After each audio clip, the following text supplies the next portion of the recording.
My name is Ariane Jong, and I'm a PhD student in the UCI Flood Lab.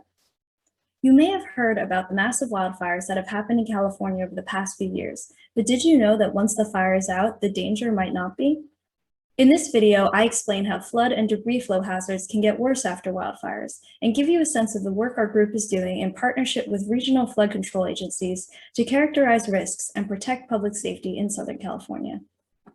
We experience a fire flood cycle in California in which periods of drought lead to the right conditions for wildfires, and subsequent storms cause flooding and debris flows. Debris flows are mixtures of water and sediment capable of conveying large debris like trees and boulders, and can cause significant loss of property and life. The ones in Montecito, California in 2018, shown here, damaged over 400 homes and took 23 lives.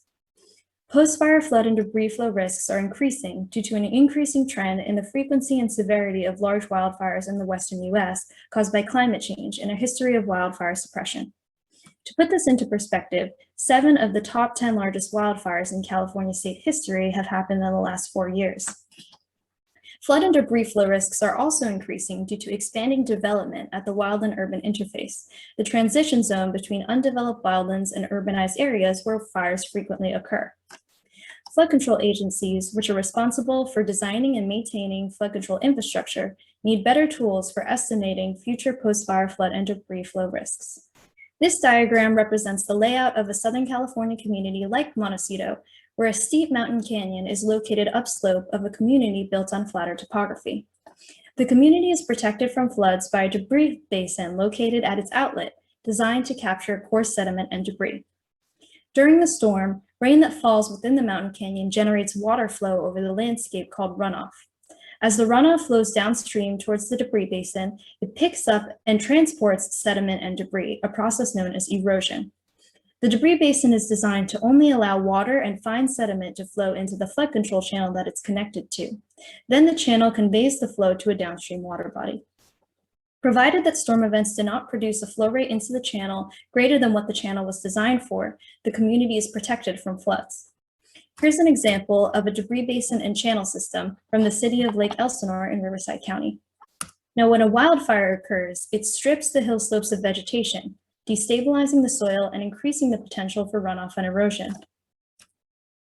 During storms following the fire, sediment accumulates in the debris basin as sediment-laden runoff flows from the canyon into the debris basin. If the storms happen one right after another, and there's not enough time between storms to clean the debris basin, it could fill up completely. When this happens, bulk flow, which is a mixture of water and coarse sediment, is allowed to enter the channel, clogging it or reducing its capacity. Debris flows tend to occur in the steeper wildland-urban interface, while the flatter topography of the urban area allows the floodwaters to spread far away from the main flood control channel, causing flooding in areas that might not be expecting it. Our group is developing a model of post-fire flood and debris flow risk that captures the influences of both the natural and man-made factors I mentioned earlier. These are a few of the key questions we plan to explore with our model.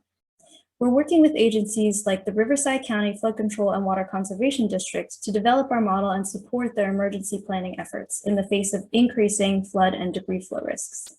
And remember, even after the fire is out, it doesn't mean that the danger's over. To learn more, check out our Flood Lab website or follow me on Twitter @FloodAfterFire.